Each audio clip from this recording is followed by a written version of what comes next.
Hello and welcome to my video. I recently watched part 1 of the Bibites tournament, and while I did really like it, I didn't really feel like they gave enough information on what was actually going on. So that is what I am here to attempt to explain today. Only 12 out of the 160 contestants have been submitted to the desert, but I can't blame the others for shying away from this harsh environment. The desert biome didn't even get 10% of the total submissions of the entire tournament. It only having 12 submissions means I won't have to talk too in-depth about everything, but I'll still try my best.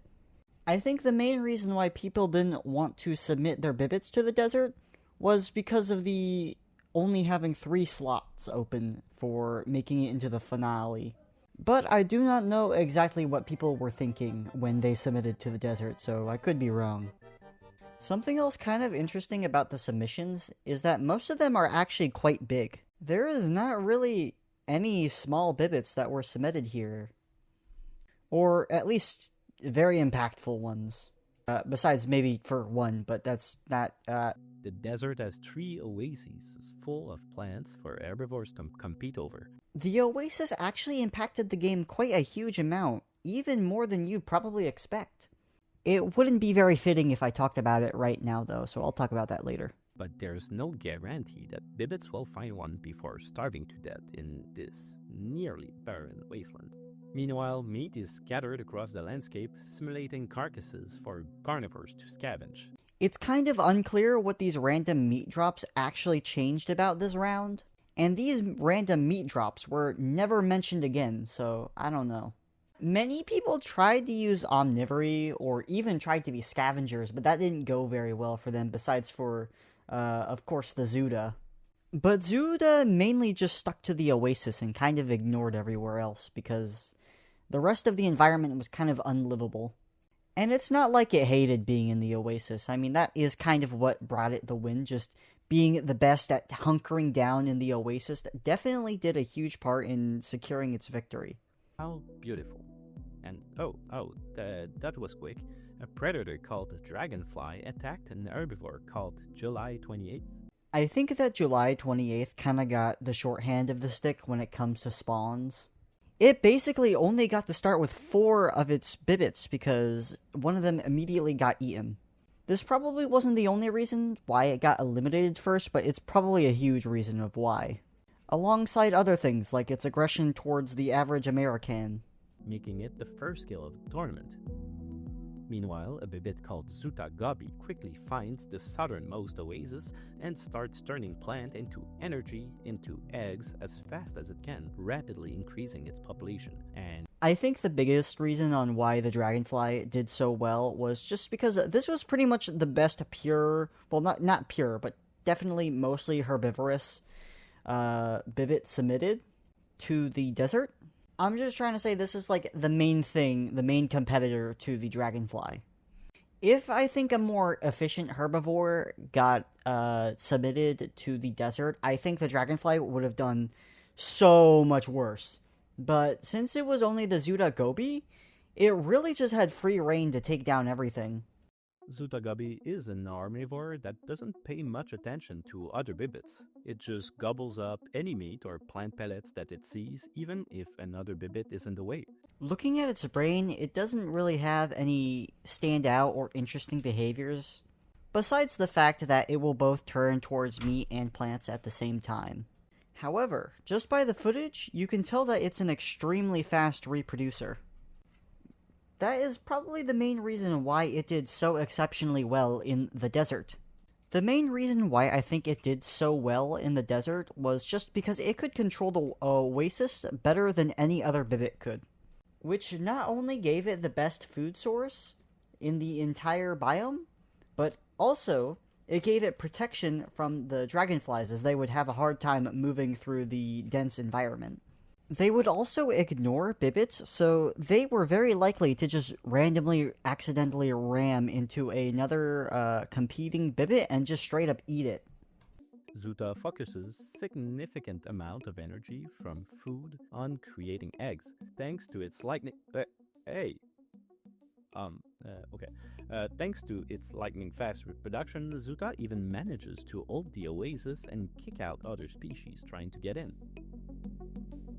In the western oasis, multiple species are also competing fiercely. The northernest oasis, however, is conspicuously empty. I mean, the food is right there. What are you waiting for?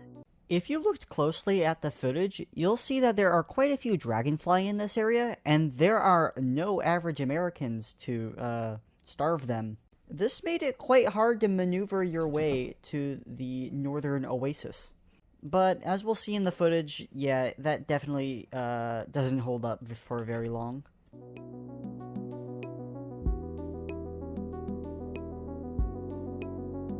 From just the footage and information I have currently, it's kind of hard to tell how these numbers came to be. At most, I could say that Zuta was definitely getting carried hard by the oasis below.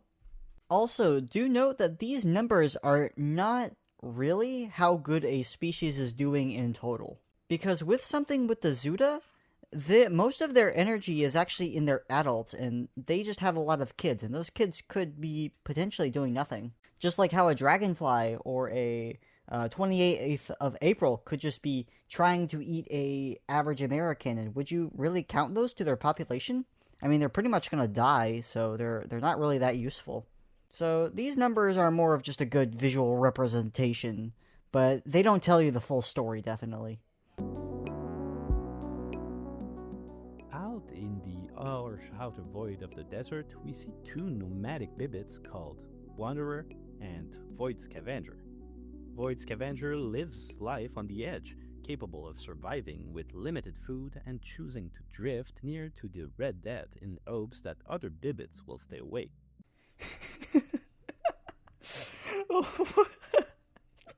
What? Oh my god. So you're telling me your strategy is to avoid other Bibites? I'm sorry, but that strategy is just absolutely horrible. I don't mean to be mean to you, but like generally speaking, that strategy is horrible.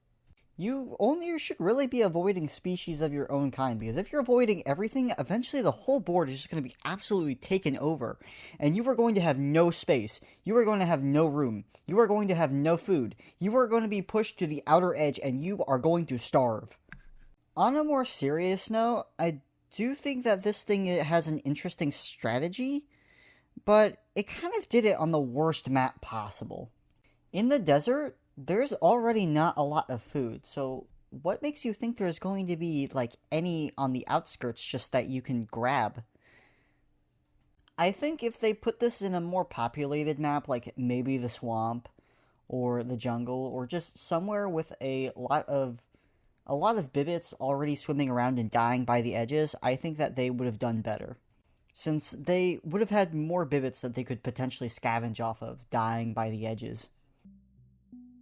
The Wanderer is adapted to survive on very little food, taking what meals it can get and hoping to outlast the competition.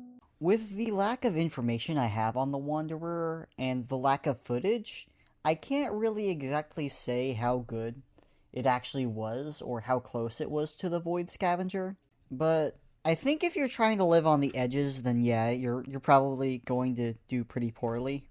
For the exact same reasons why I said the Void Scavenger was so bad. At least this Bibit has a little bit better of a metabolism and is quite a bit faster, so it has that going for it. Clearly, they each have very similar strategies, but Void... Oh, come on! But Void Scavengers is a little more aggressive, while the Wanderer is voiding other Bibits it sees. We'll see which one prevails. Oh yeah, because the Void Scavenger is so fast, it's gonna be such a terrifying predator. Oh yeah, I'm so scared. And, this Bibit, called the Average American, is kind of just sitting there. Looking at its brains, there's just nothing. No neural connection at all. Deepest is the pond. That's just a stupid bone! Okay, funny quip aside, this Bibit basically acted just like as a wall that made it hard for more aggressive Bibits like the Void Scavenger the 28th of April, and Dragonfly to maneuver and get food. Its mind is so empty that it has achieved nirvana, an inspiration to us all. Looking more closely, this Bibit is big, fat, and has a ton of armor. So I guess the strategy here is to simply sit still and outlast the competition, not spending energy on wasteful activities such as reproducing and any brain activity at all. Oh yeah, because this was submitted as like an actual competitor. Yeah, I believe that. I wonder how long it can hold out. Meanwhile, July 20th. Yep, that's me. You're probably wondering how I ended up in this situation. Before we are rudely interrupted by that dragonfly, July 28th is clearly some kind of omnivore with a more aggressive style of play. July 28th seems like a pretty interesting contender if it wasn't given such a terrible start. It would appear it would have been a more aggressive omnivore, although we weren't given very much information on it, as I don't have the file for it, and we don't see very much of it due to how early on it gets eliminated. I think the main thing that held it back was just its sheer size and its slow metabolism, which made it impossible for it to get around, and it made it reproduce very slowly, and it couldn't catch any of the things it was trying to kill, so it kind of just sat around and did nothing for most of the round, I'd assume. Is holding out despite. Oh my. Alright, fine, we'll talk about you. This carnivore that keeps showing up everywhere is Dragonfly, the same species that made the very first kill. It was submitted by the fittingly called Mr.Murdersalot, who described Dragonfly as hypercarnivorous with a complex brain. The brain is complex indeed, but the manually engineered nodes are helpfully labeled so that it's easier to understand what's going on. Dragonflies prioritize going after meat rather than bibits if they can see both. Also, they're very bad parents, with a very simple motto: ditch the kids. Dragonflies are actually doing remarkably well, despite the creator expressing low expectations that the poor carnivores can be competitive. I am going to be completely upfront with this. You might have been already able to tell due to our similar names, but I am the same person as Mr.Murdersalot, the creator of the Dragonfly. So if it seems like I am at all biased of the Dragonfly, then yeah, because I'm the one who made it. It's also kind of hard not to talk about the Dragonfly because of how influential it was on the round as a whole. The video also spent a long time talking about it, but that was just, I think, because it had the most interesting things about it. Every other Bibit either didn't live long enough or wasn't efficient enough to, like, actually get to show off what they can do. Or, they were just literally a rock. Also, I think it's a little bit weird that they mentioned that I manually named some of the nodes. So that was cool, I guess, that they mentioned that. However, back to talking about how it actually affected the round as a whole. Dragonfly essentially changed the rules of the tournament. Plants became much more numerous because of the Dragonfly's presence of eating all of the herbivores. So while food became much less of an issue, they also had to deal with a predator in order to get to those plants in the first place. It also made the oases significantly stronger than how they would have been if the Dragonfly wasn't there, since the Dragonfly tends to struggle in the more dense areas since it has a trouble time navigating through plants. That said, they keep attacking average Americans and are unable to pierce the thick armor. Many end up starving to death, spending their whole lives on an impossible task. Starved wolves push uphill. Ceaseless misguided focus. Stubborn, empty death. And the other predators are doing it too, like it's some kind of environmental hazard or bug zapper. Perhaps the average American will have more of an impact on the competition than I thought. Another herbivore is competing over the southern and western oases, Verisimile purdet. Their creator also left a somewhat blue description. They express a desire to be remembered in some way, a feeling I'm sure many of us can relate to. Don't worry, Dr. No matter how your Bibit does, I'll remember you. Verisimile is actually pretty much one of the only pure herbivores that were submitted to the desert, which is actually kind of insane to think about. I'm sorry I don't have much more to say about it besides that, because I can't really tell any standout behaviors just from seeing it. It actually held out for quite long despite never really being able to claim an oasis for its own. I think that if it found the North Oasis, then it probably would have made it into the finals, but unluckily it did not. So I guess we'll never know unless somehow it gets far enough in the redemption round, which we do not know the details at this time of me making this video. I promise. Verisimile is struggling to compete with Zuta Gobi, which has exploded in population and established itself as a very strong contender.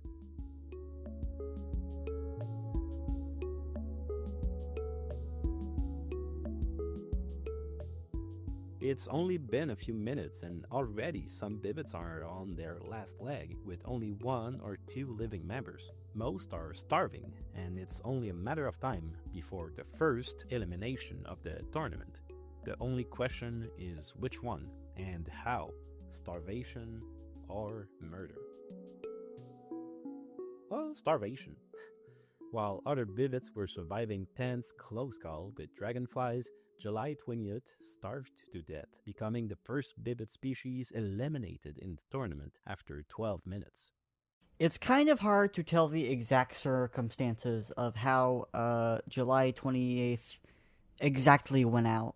It probably had something to do with its slow speed, aggression, and its bad start, but with the lack of information I have on it, it's not exactly clear to me. Not long after, the last of a Bibit species called Siako is attacked and killed by a dragonfly. Just like July 28th, it's kind of hard to tell exactly what Siako did, but by just looking at its stats look absolutely horrible. No Bibit needs a brain this big. Oh my god. I honestly think that if July didn't get such a terrible start, it might have lived longer than Siako. But of course, that is just a guess from me. Which is actually starting to take over and compete with Zuta Gobi for supremacy. Again, Zuta Gobi's sheer ability to hold down the Oasis from other Bibits allowed it to have the safe haven away from all of the dragonflies and such. Although it seems that the more Zuta Gobi does well, the more praise dragonflies have, allowing them to do better in turn, and in exchange for this food, dragonflies are killing off Zuta's competition. They're not competing, they are cooperating. I don't think the dragonflies or the Zuta benefited all that much from this relationship, since the Zuta basically weren't able to leave the Oasis unless they wanted to get eaten by the dragonflies. And the dragonflies probably didn't even get that much food from the Zuta in the Oasis. They were probably just saying this because it sounded cool, and it indeed does sound cool, but I'm just not buying it. Because of Zuta taking all the plants and dragonflies taking all the meat, there was still plenty of plants around. It's just that they were hard to get to because you'd probably have to go through a dragonfly. Every other Bibit is either being swarmed and eaten or starved to death, like this large herbivore, Walsjamus, which was the third species eliminated.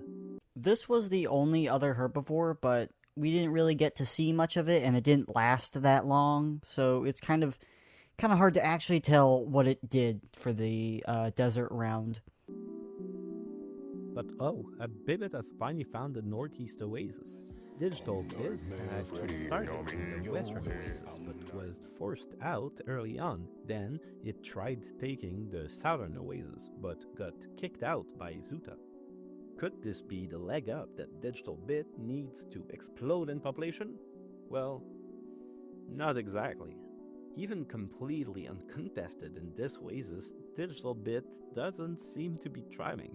The creator doesn't have any faith in their imperfect creation, despite putting lots of effort into it. I'm sure my parents can relate. Digital Bit just suffers from a really overcomplicated brain and a slow movement speed and not a very good metabolism, so it kind of struggles to use its brain and the tools it has. I think it just struggles a lot due to how ineffective it is at making more of itself and eating. But it finding this oasis is actually what gave it the win in the end anyways. I think that if it was a little bit more effective, as long as it found the oasis, it would be pretty safe, since the dragonflies would essentially not be able to eat it while it's in the oasis, even if it was more efficient. It being more inefficient didn't really save it. It was more like just it being in the oasis saved it. Bibits on other oases are gobbling up the plants as fast as they appear, but Digital Bits is so bad at eating its food that it only barely manages to hang on. Is this why it got bullied everywhere else? Well, it would have been for sure gone extinct if this oasis had been found by anyone else. So, good for you, Digital Bit.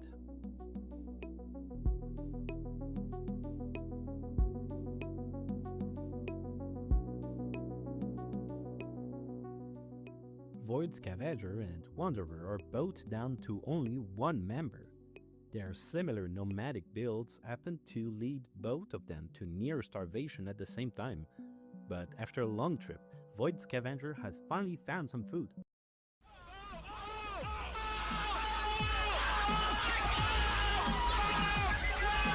Scavenger is the fourth Bibit eliminated.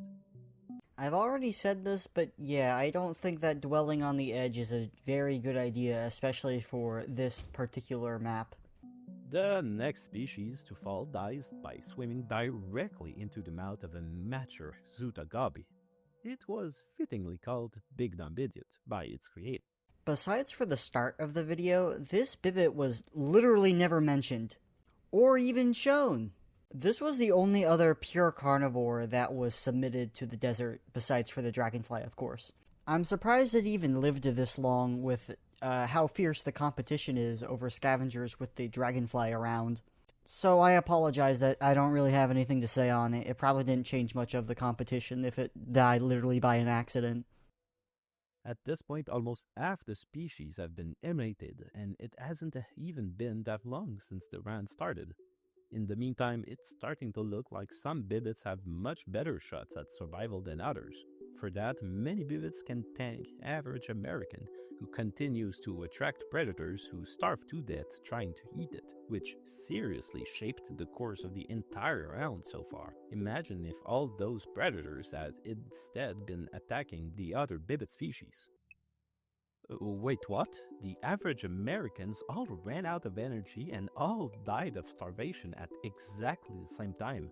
I think it's pretty obvious what happened after they died. There were more dragonflies. The dragonflies didn't have to deal with the distraction of the average Americans anymore. With so much food suddenly available for carnivores to feast, the population of dragonflies is already starting to rapidly explode. What an upset!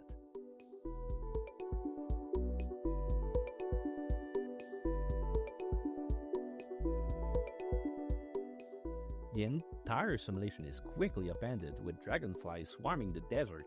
The last wanderer is the first to go, brutally ganged up by a group of dragonflies. Treacherous herbivore is next to fall in the bloodbath. I don't even know what to say about this thing. I think everything from July 28th applies here as well. I wish we spent more time with these Bibits, because I think they would have been fun to learn, but for now, we can only guess. At this point, Dragonfly is first with the highest population. Zuta Gobi is holding on to its second place. Alright, thumbs up. Ready, guys? Let's do this. Risen against the Dragonfly's incessant attacks. It's clear that either Verisimile or Digital Bit will be the next eliminated, which will give us our finalists for the round. Both herbivores are similar, although Verisimile seems to be a little bit better at eating its food and surviving the Dragonfly onslaught. Still, it's now down to just one member of each. Digital Bit, however, has a stroke of good fortune. Eating so slowly means there's lots of plants still around in the northeast oasis, and when some dragonflies show up to invade, the plants acted as a shield. Dragonflies trying to attack start getting stuck on the plants that they can't digest and end up choking to death. Digital Bit is literally so bad it's good. And that ends up being the deciding factor. Very Simile may be a better survivor, but that's precisely what allowed Dragonflies to find it. And thus, Very Simile ends up being the final Bibit eliminated. As I said earlier, I don't think the reason why Versimile was eliminated was because Digital Bit was so bad. It was just because Digital Bit found the Oasis. It didn't really matter how efficient the Bibit was, as long as it could feasibly survive in the Oasis and eat the plants in there. If that were the case, then why hasn't the Zuta been eaten by all the Dragonfly yet? Would they have to be bad as well for the Dragonfly not to eat them? No, they can just eat all the plants in the Oasis and make more of themselves. And with that, we have our 3 finalists for the desert's biome. Dragonfly is a terrifying beast that dominated in this barren wasteland, and it's sure to be a powerful force going forward. How do I think that the Dragonfly will do in the finale? I think it's gonna do horribly. It has already eliminated all of the quote-unquote competitors that it could reliably hunt and eat, and now it's only Zuta and Digital Bit left, which, while they aren't, terrible food for the Dragonfly, it definitely needs a bit more. In the finale, there are going to be herbivores which are absolutely going to destroy the Dragonfly, because either they're just too fast and the Dragonfly can't catch up, they have so many kids that the Dragonfly just can't get enough sustenance because it keeps trying to eat things that it can't accurately aim at. Also, in the selection round, the game started with 50 different targets that the Dragonfly could eat, but since there's only 3 slots, there's only going to be 10 potential Bibits for the Dragonfly to eat immediately around it, plus the carcasses around. So it is going to have a really, really slow start. If it even gets to have a start at all. If it does have a start, it's immediately just going to eat all the less efficient herbivores that can't survive its attack, and then once it drives them to extinction alongside the competitive herbivores that can actually survive the Dragonfly, well, it's just going to starve. It's not going to have anything to eat. At most, it could, scavenge. But scavenging is a really bad strategy, since even herbivores with a diet stat of 0 are going to be eating the meat, because it's just a good strategy. It is just not looking bright at all for the Dragonfly, but, that's the risk you take. Zuta was extremely efficient at finding and utilizing food, and it'll be very interesting to see how it does with a full map to feast on. The main thing that made Zuta so good was the fact that it could hunker down in the Oasis, and I think if it does well enough, I think it'll hold down the Oases for quite some time in the finale. I don't think it's quite good enough to get anywhere close to winning, but I expect it to go quite far if it manages to lock down the Oasis fast enough. Once the Oases are gone, though, I'm sorry, you're done. You're done, pal. You're done. And Digital Bit is there, honestly. I hope the bigger kids aren't too mean to it. What do you even want me to say about this thing? It is not destined for greatness. This gentle soul doesn't deserve violence. I don't care what your creator said, Digital Bit. You may not be perfect, but that's what makes you special. And maybe, just maybe, this secret tactic might pay off in the final battle. And as for the rest that all got eliminated, well, they're not out yet. There's still the secret redemption slot, so look forward to it. There is currently nothing known about the redemption slot, but if I had to guess, it would be a redemption for potentially predators and other less efficient Bibits. Or maybe it'll just be a vote, and if it's a vote, then the only one that really has a chance at winning is the average American, so I can't say anything about it because I don't know, but I don't think any of the desert inhabitants have any sort of chance to get back into the game. They were all kind of, I don't mean to be mean, but I do think a lot of them were a bit more on the mediocre side. But to be fair, we didn't really get to spend much time with them. But before that, we'll have to run the other selection rounds, and next time we will see what happens in the great and complex swamps. Here are my closing thoughts on the video. I don't think any competitor that was submitted to the swamp will even get close to the final place. All of them, even the Dragonfly, were pretty mediocre in comparison to what some of the other submissions I've seen are. They definitely exaggerated a lot of the video and tried to make things sound cooler than they actually are. But I just think that's more of because the desert was so boring. Like, it ended so fast that we barely got any time to really introduce any of the Bibites submitted. There also just wasn't much interesting about the competitors here. Or at least, if they were interesting, they died way too fast to be, like, actually shown. Hopefully in the swamp video, which is next, we'll get more interesting Bibites to talk about. But I probably won't make another video for the swamp because that seems very overwhelming with the sheer amount of submissions. If this video gets enough attention, I might consider doing it, but I wouldn't hope on it. Thanks for watching, I guess. If you disagree with anything I said in the video, you can leave it in the comments. Hope you have a great day or night or whatever it is for you right now. Unless you're the creator of the Average American, we are enemies. I hope you have nightmares tonight. We're not friends anymore after this. You have become my greatest oppressor.